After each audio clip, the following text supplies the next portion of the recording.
36,883 গৰাকী মহিলাৰ মাজত মহিলা উদ্যমিতা আঁচনিৰ প্ৰথম কিস্তিৰ ধন মুকলি কৰি দিলোঁ।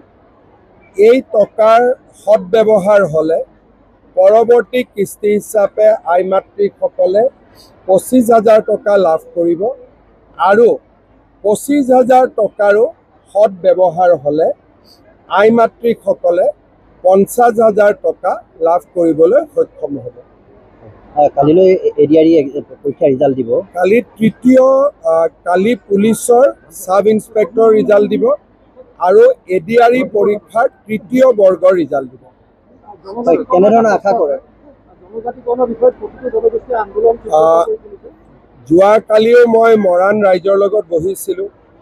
12 তাৰিখে মটক ৰাইজৰ লগত বহিম আৰু অন্যান্য চুতীয়া জাতিসকলকো মই আলোচনাৰ বাবে মাতিছোঁ। টাই আহোমকো আলোচনাৰ কাৰণে মাতিছোঁ। চাহ বাগিচাৰ লোককো আলোচনাৰ কাৰণে মাতিছোঁ। সমস্যাটো সমাধান কৰাৰ বাবে আমি প্ৰচেষ্টা হাতত লৈছোঁ।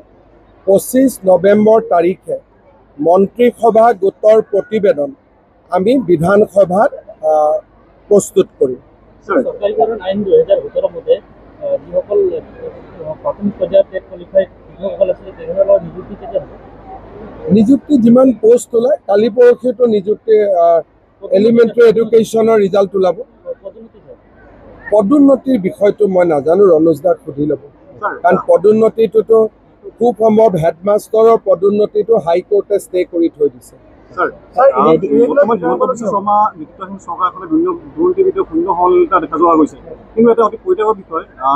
লখিমপুৰ লোকসভাৰ সাংসদ প্ৰধান বৰুৱাদেৱৰ ব্যক্তিগত সহায়, তেখেতৰ এজন ব্যক্তিগত সহায়কৰ ঘৰত তেওঁ ভনীয়েক ভণ্টি বা মাকৰ নামত 27খন মুখ্যমন্ত্ৰী সাহায্য পুঁজিৰ ধন মুকলাই দিয়া দেখা গৈছে। ইতিমধ্যে চেকসমূহ ইয়াত নম্বৰ আছে। চেক আপোনালোকে থানাত এখন এজাহাৰ দি দিয়ক, দিছে আপুনি, মই চাই দিম। যিহেতু দেখা গৈছে এডিআৰইত যথেষ্ট দুখীয়া ছাত্ৰ ছাত্ৰীসকলে তেওঁলোকে নিযুক্তি পাইছিলে, এইবাৰ কেনেধৰণৰ আশা কৰে? এডিআৰই আমি স্বচ্ছতাৰে সম্পন্ন কৰিছোঁ আৰু মই ভাবোঁ যে এডিআৰইত আমাৰ দুখীয়া ঘৰৰ ল'ৰা ছোৱালীয়ে চাকৰি পাব। এইটো 3য় শ্ৰেণীৰ ৰিজাল্ট, তাৰ পিছতেই 4ৰ্থ শ্ৰেণীৰ ৰিজাল্টটো ওলাব আৰু মই ভাবোঁ যে প্ৰায় 10,000 দুখীয়া ঘৰৰ ল'ৰা ছোৱালীয়ে চাকৰি পাবলৈ সক্ষম হ'ব। মই পুলিচত আপোনালোকে দিয়ক, মই এতিয়া এছপিৰ লগত মই পাতি ল'ম। আমিতো নজৰত আহিলেতো কিবা কৰিবই লাগিব। মই চাই দিম। যিহেতু আপুনি জোনালৈ আহিছে, আমাৰ জোনা বিষয়ে এটা প্ৰশ্ন হয়। বৰ্তমান জোনাই আৰু অৰুণাচলৰ সীমা সংঘাতটো বৰ্তমান এতিয়াও আৰম্ভ সৃষ্টি হৈ আছে। এই সমাধান আমি কেইবাটাও পইণ্টত সমাধান কৰিছোঁ। অসম অৰুণাচল 3টা জেগাত সমাধান হোৱা নাই, গতিকে বাকী 3টাৰ কাৰণে আমি আৰু 2 লানি আলোচনা কৰিব লাগিব। আলোচনাৰ প্ৰক্ৰিয়াও চলি আছে, কিন্তু আমি একেবাৰে একমতত আহিব পৰা নাই, কাৰণ অৰুণাচলে বেছি গাঁও দাবী কৰি আছে, যিটো আমি দিব নোৱাৰোঁ। সেইকাৰণে আলোচনাটো অকণমান এই 3টা জেগাত অকণমান বিলম্ব হৈছে। তাৰ কাৰণ এইটোৱে যে অসমে নিজৰ স্বাৰ্থ সুৰক্ষিত কৰিহে অসম অৰুণাচলৰ সীমা বিবাদ আমি নিষ্পত্তি কৰিব খুজিছোঁ। আমি ইমান ন্যায়ৰ কাৰণে কিমান কষ্ট কৰিছোঁ।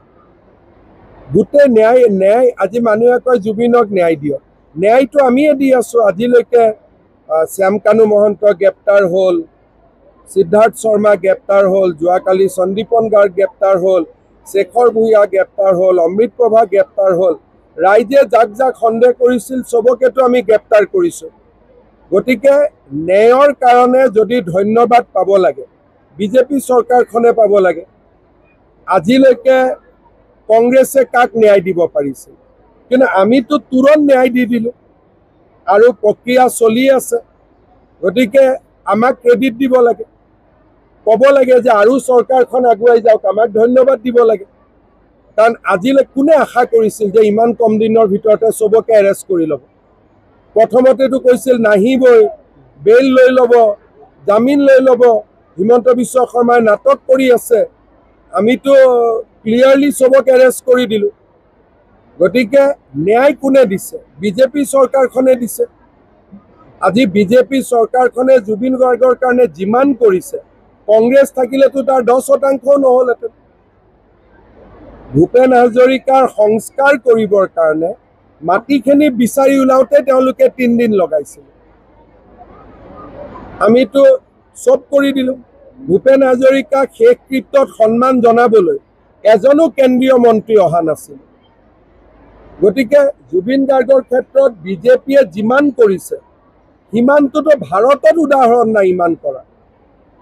গতিকে মই ভাবোঁ যে ৰাইজে আমাক ধন্যবাদো দিব আৰু আমিও আমাৰ দায়িত্ব পালন কৰিম, সম্পূৰ্ণ ন্যায় আমি প্ৰদান কৰিম। দুৰ্নীতিবিধৰ স্থিতি কি হ'ব আপোনালোকৰ? আপোনাৰ কিবা ব্যক্তিগত কিবা আছে নেকি? নাই নহয়, তেতিয়াহ'লে হৈ গ'ল আৰু মোক ক'লে আপুনি মই শুনি ল'লোঁ। পূৰ্বেও জোনাই লৈ আহিছে, আজি প্ৰথমবাৰ আহিছে আপুনি 4 লেন ৰাস্তাৰে পথেৰে আহিছে, আহি অনুভৱ কেনেকুৱা? নিৰ্ধাৰিত সময়তকৈ আগত ৰাস্তা সম্পূৰ্ণ হৈছে। প্ৰধানমন্ত্ৰী ডাঙৰীয়াক ধন্যবাদ জনাইছোঁ। আৰু আপোনালোকে জানে যে এতিয়া কাজিৰঙাত এলিভেটেড কৰিডৰো হ'ল, 2 এদিনতে টানেলৰো অনুমোদন হ'ব। অসম চাৰিওফালৰ পৰা বিকাশৰ পথত। ছাৰ এটা অন্তিম প্ৰশ্ন, ছাৰ আকৌ জোনাইৰ কাৰণে সুধিছোঁ। আপুনি শীতকালীন অধিৱেশনৰ সময়ত আপুনি এটা ফেচবুক কৰিছিলে যে জোনাই প্ৰবাহখন বন্যপ্ৰাণী অভয়াৰণ্য ঘোষণা হৈ গ'ল। ছাৰ কাগজে কলমে ছাৰ কেতিয়া হ'ব ছাৰ? মই এবাৰ চেক কৰি দিম, কিন্তু কৰাটোতো কোনো অসুবিধা নাই। হয়। আৰু ডেফিনেটলি মই যদি ফেচবুকত লিখিছোঁ তাৰমানে ডেফিনেটলি কিবা আগবাঢ়িছে, মই চেক কৰি দিম। ছাৰ কাগজে কলে মানে পাম বুলি আশা কৰিছোঁ। একদম হৈ যাব। হ'ব, সকলোকে ধন্যবাদ, মই চাই দিম।